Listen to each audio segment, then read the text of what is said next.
En 2011, un employé du CHU de Grenoble découvre dans un carton à côté d'une benne à ordures 3 livres reliés qu'il trouve intéressants. 10 ans plus tard, son fils les montre au professeur Moutet, chirurgien à l'hôpital qui n'en croit pas ses yeux.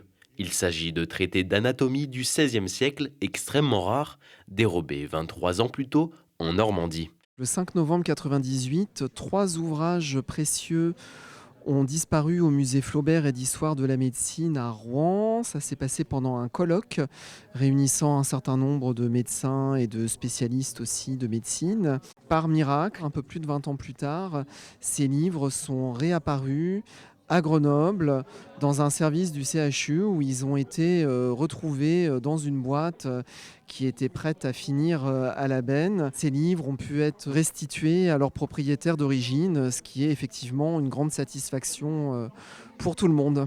L'un des ouvrages est une édition Princeps. Très connu des spécialistes, c'est le livre fondateur de l'anatomie moderne. Il y en a très peu en France, hein. Il y en a 24 exemplaires. André Vézal, c'est un peu le père de l'anatomie voilà, en France et même au niveau européen. Ce sont des ouvrages qui font partie de tout un fonds bibliothèque que l'on a au musée Flaubert et d'histoire de la médecine. Donc c'était des maillons manquants. Alors évidemment, cette édition de Vézal, c'est la plus belle édition qu'on possédait. On est vraiment très, très contente de les retrouver, de compléter notre fonds. Un miracle pour certains, une enquête policière pour d'autres. Cette histoire n'a pas encore livré tous ses secrets.